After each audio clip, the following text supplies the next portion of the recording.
ভেঙেছ। আমি একটু বাস্তব আপনাদের শোনাতে চাই। আমি দেখেছি হাজিরা যখন উহুদ পাহাড়ের পাশে গিয়ে দাঁড়ায়, এমন একটা হাজি নাই রে উহুদ সে পাহাড়ের পাশে গেলে চোখে পানি আসে না। যদি বলি হাজি কেন কান্দ পাহাড়ের পাশ, হাজি বলে হুজুর এই তো গো এই উহুদ, যে উহুদেরই পাশে নবী দিনের জন্য দাঁত ভেঙে দিয়েছে। পাহাড়ের নিচে ঘুমিয়ে আছেন নবীজি চাচা বীর আমির হামজা। আমির হামজার কবরের কিনারে দাঁড়াইয়া একটু চোখ বন্ধ করলে, একটু মোরাকাবায় আসলে যেন দেখা যায় রে কবরের ভিতরে আমির হামজা জিন্দা বসা।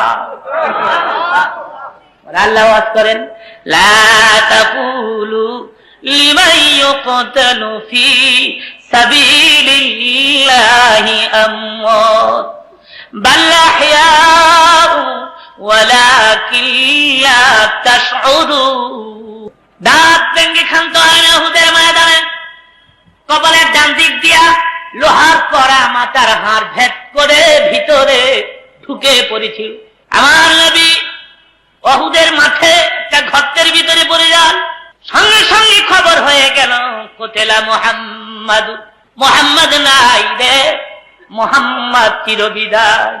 শয়তান মাদুদ খবরটা ছড়াই দিয়েছে মতান্তরে।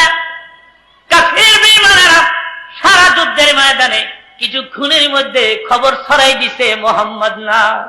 সাহাবীরা কান্দে, কার জন্য বেঁচে থাকবি রে, কারে মুখ দেখাবি, কেন রে দুনিয়ায় বেঁচে থাকবি, মুখ দুনিয়ায় কারে দেখাবি। হযরত আলী বলেন আমার নবী নাই খবর শুনিয়া আমি আলী পাগল হয়ে যাই। একবার দৌড় দিলাম, যারা শহীদ হয়ে গেছে ওখানে গিয়ে তালাশ করলাম, আমার নবীকে পাইলাম না। যারা বেঁচে আছে ওখানে যাইয়া রাসূলকে তালাশ করে পাইলাম না। হযরত আলী উহুদের মাঠে সিজদায় পড়ে অন্যায় করে দেবে না, হইও না ঈসা নবীর মতো, তোমার বন্ধুকে আকাশে তুলে দিও না। অমনি দেখা যায় নবীর একজন সাহাবী দৌড়ে আসে, আলী কান্দে, আলীর কানের গোড়ায় মুখ লাগায় কয় আলী দে রাসূল মরে না। হযরত আলী বলে কোথায় রে আমার দিনের নবী, লইয়া যা আমারে। হযরত আলী গিয়ে দেখি আমার নবী উহুদের ময়দান গর্তের ভিতরে কাইছে বইরা রইছে। হযরত আলীকে দেখে দিনের নবী বলে আলী আমি তো তোরই তালাশ করতেছি। হযরত আলী বলে হুজুর সারা মাঠের খবর হয়ে গেছে আপনি শহীদ।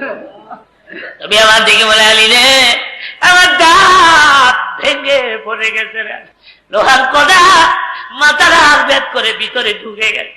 আলী রে মাথা ব্যথা আর সহ্য করতে পারি না, দরজার বাইরে রে আলী পানি কামড় মারিয়া লোহার কড়াটা তুইলা দিতে। আরাম করে কোরআন শরীফ আছে। অমনি পেছন দিক থেকে নবীর একজন সাহাবী দৌড়ায় এসে কয় হুজুর আমি কামড় মেরে লোহার করে তুলে দেই। আমার শের মোবারকের দুই দিকে মজবুত করে ধরে উপরের নিচে দুই দাঁত দ্বারা কামড় মেরে টানে, কিভাবে আছে লোহার কড়া নবীজির মাথার হাড় ভেদ করে ভিতরে এত বেশি মজবুত হয়ে বসে গিয়েছিল, টানতেছে কিন্তু লোহার কড়া মাথা ছাড়ে না। ওই সাহাবীও কামড় ছাড়ে না। সাহাবী বাচ্চা প্রথম কামড়ে যদি লোহার কড়া তুলতে না পারি আমার নবী কষ্ট পাবেন বেশি। আজ থেকে রাসূল কথাটা তাদের মুখে শোভা পায়, তোমার আমার মুখে শোভা পায়। তুমি আর আমি জিলাফির আশেক, আমি তীর আশেক, তুমি আল্লাহর হাবিবের আশেক না। 100 টাকা চাওয়া হয়, 1 টাকার নোট বের করে দেই, সাহাবীরা জীবন দেয়, এদের মুখে আসে গেলে শুন বাক্যটা মানা। এবার নবীর সাহাবী হঠাৎ করে কেমন জোরে কামড় মেরে টান দিচ্ছে, লোহার কড়াটা ছট করে ছুড়ে আসছে, ঠিক কিন্তু ওই সাহাবী সাথে সাথে দুটি দাঁত ভেঙে পড়ে যায়। সাহাবী মুখের পরে হাত লাগা পেছনের দিকে সরে যায়,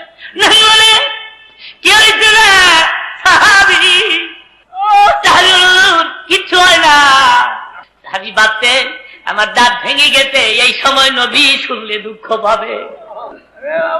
কেমন আশিক ছিল তারা, তুমি আমি কেমন আছি, তুমি আমি বোকাত মার্কা আশেক, সাহাবীরা ছিল সত্যিকারের আশেক। রক্তগুলো মাথার থেকে বের হয়ে সারা দেহ লাল হয়ে যায়, উহুদের ময়দান লাল হয়ে যায়। হঠাৎ করে পেছন দিক থেকে আরেক সাহাবী আয়েশা কয়, কার রক্ত রে, উহুদের ময়দান লাল করে। একজনে ডেকে বলে, নবীর গায়ের পবিত্র। সাহাবী চিৎকার মেরে উহুদের মাটি পড়ে যায়, না আমি নবীর রক্ত উহুদের মাটির সঙ্গে মিশতে দিব না। জিহ্বা ভেদ করে চেটে চেটে রক্তগুলো পান করে আমার নবী তখনই দিকে তাকায় কয়, সাহাবী রে, আমার রক্ত পান করলি না দুজক হারাম করলি। মদিনায় খবর হয়ে গেল দিনের নবী উহুদে শহীদ। মদিনার অবস্থাটা কি হয়েছিল শোনেন। চারদিক থেকে মদিনার ছেলেরা বের হয়ে যায়, মদিনার মেয়েরা সারা মদিনায় কার রোল পয়দা হয়ে গেল, রসুল নাই গো, রসুল নাই। শুধু কি তাই, উহুদের ময়দানে নবী শহীদ শুনিয়া দুধের বাচ্চা মাছ তনে মুখ লাগায় না। নবীর এক সাহাবীর নাম ছিল হযরত হানজালা রাদিয়াল্লাহু তাআলা। ফরজ গোসল করার জন্য পানির কিনারে গিয়ে দাঁড়ায়। অমনি কে জানো রে, মদিনার পথ দিয়ে বলে যায়, মদিনার ছেলেরা রে, মদিনার মেয়েরা গো, দিনের নবী উহুদে শহীদ। হানজালা এই কথা কান স্পর্শ হলে সঙ্গে সঙ্গে গোসলের কথা বলে যায়।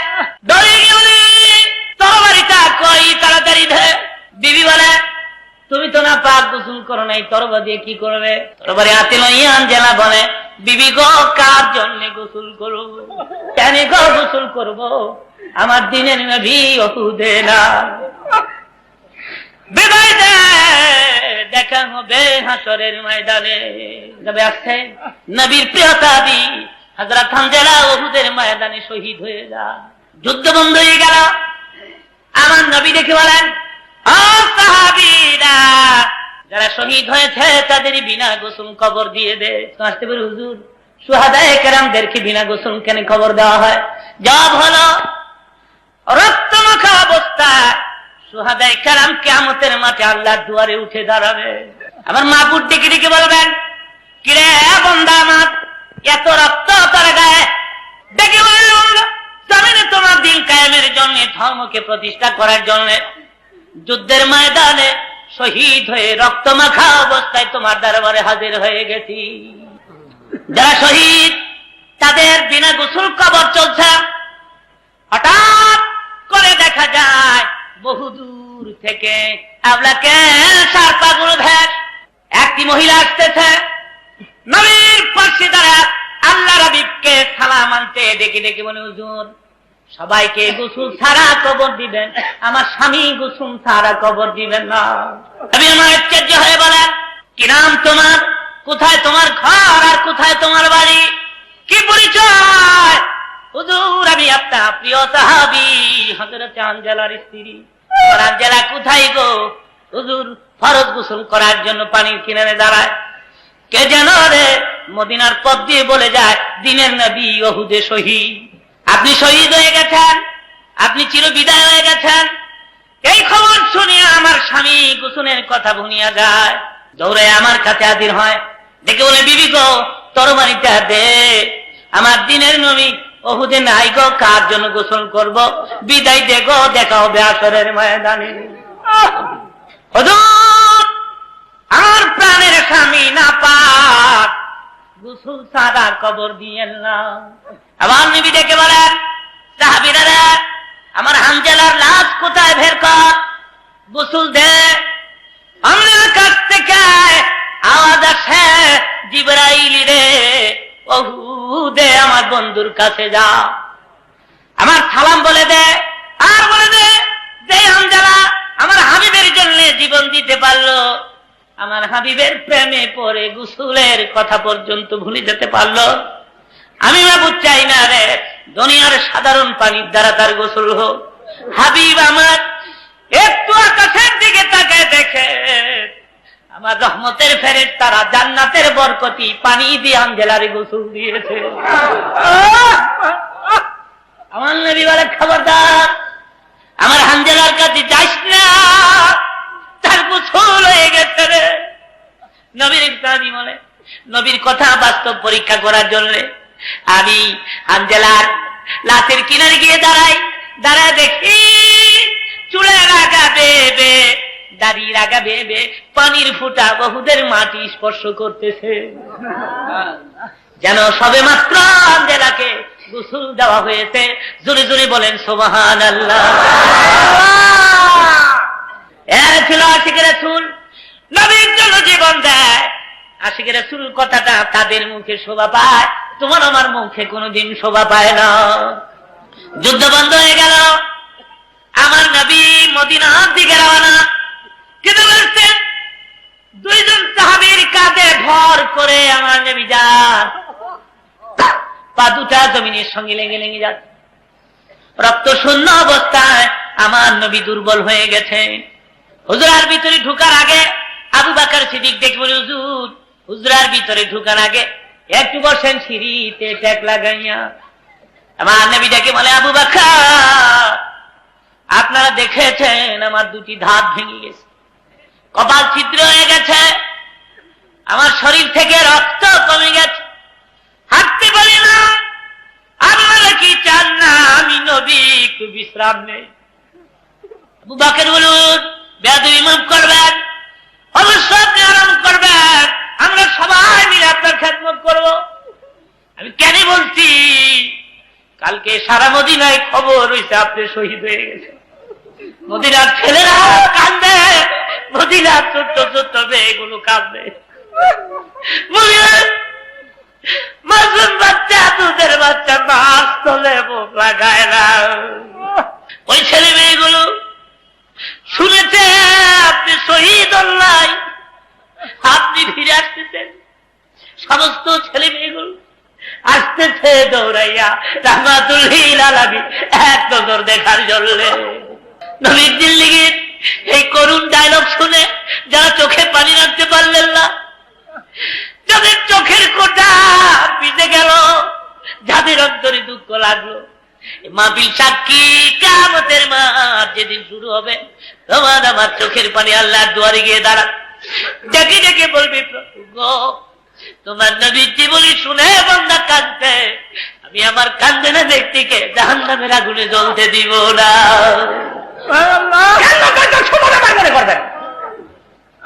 চোখের পানির মূল্য কত জানে? খোদার ভয়ে গুণের কথা মনে করিয়া, নবীজির আজকে করিয়া 2 ফুটা চোখের পানি ছেড়ে দিয়েছ। খোদার কসম, এই 2 ফুটা পানি এক পাল্লায় রেখে দাও, তাম পৃথিবী আর এক পাল্লায় রেখে টাক দাও, সারা পৃথিবীর চেয়ে তোমার চোখের 2 ফুটা পানির ওজন আল্লাহর কাছে অনেক বেশি। আল্লাহ ওয়াজ করেন, ফালিয়াদহাকু কালিলাও ওয়ালিয়াবকু কাসীরা, বেশি বেশি করে কাঁদ, কাঁদলে রুহু সাফ হয়, কাঁদলে গুনাহ মাফ হয়, কাঁদলে খোদা রাজি হয়। করে বলেন সুবহানাল্লাহ। আমার আল্লাহ বলেন, বান্দারা আমি যখন দেখি তুই কান্দস, আমি যখন দেখি তোর গাল বেয়ে বেয়ে পানির ফোঁটাগুলো ঝরে ঝরে পড়তেছে, আমার মায়া লাগে রে বান্দা। অমনি প্রভু আমি তোমার সামনে হাজির হয়ে যাই, কুদরতি হাত বাড়াইয়া দে বান্দা, তোর চোখের পানিগুলি মুছতে থাকি, আর আমি দেখে দেখে বলতে থাকি, আর কান্দিস না, জিন্দেগীর সব গুনাহ মাফ করে দিলাম। কান্নাটা আল্লাহর কাছে সবচেয়ে প্রিয়। গালিবান হযরত মুসা কালিমুল্লাহ পথ দিয়ে যান, উনি শোনেন পাথর কান্দে, ডেকে ডেকে বলে, পাথর রে কেন রে তুই কান্দস? পাথর ডেকে বলে, পয়গম্বর মহান আল্লাহ কোরআন শরীফে ওয়াজ করেছেন, পাথর এবং মানুষ জাহান্নামের ইন্ধন হবে, মানুষ আর পাথর দিয়া জাহান্নামকে চালাবে আল্লাহ। সুতরাং জাহান্নামের আগুনের ভয়ে আমি পাথর কান্দি। আমি আকাশ থেকে খবর আসে, পয়গম্বর পাথরকে তুমি বলে দাও আমি তার কান্না মঞ্জুর করলাম, এর বিনিময়ে আমি তার জন্য দুজক হারাম করলাম। পয়গম্বর থেকে বলে, পাথর রে তোর কপাল লাগছে, তোর কান্না আল্লাহ কবুল করতে দে, আর কান্দিস তা দুযুগ তোর জন্য হারাম। পাথরের কান্না বন্ধ হয়ে যায়। পয়গম্বর চলে গেলেন। বিকাল বেলায় পুনরায় পথ দিয়ে আসতেছেন, আবার শুনি পয়গম্বর পাথর কান্দে। দেখে দেখে বলে, পাথর রে, আবার তুই কেন কান্দোস? পাথর জবাব দেয়, পয়গম্বর এতদিন কেঁদেছি জাহান্নামের আগুনের ভয়ে, কান্নার বিনিময়ে জাহান্নামের আগুন হারাম হয়েছে যখন, তখন আমি বুঝতে পারলাম কান্নাটা আমার আল্লাহর কাছে সবচেয়ে বেশি প্রিয়। এতদিন কেঁদেছি দুজকের আগুনের ভয়ে, আজকে থেকে কিয়ামত পর্যন্ত কাঁদবো আমার আল্লাহকে হাত করার জন্য। বলেন কিন্তু আমাদের অন্তর যে শক্ত হয়ে গেছে, এই চোখে যে পানি আসে না। একটু দুরূদ শরীফ পড়েন,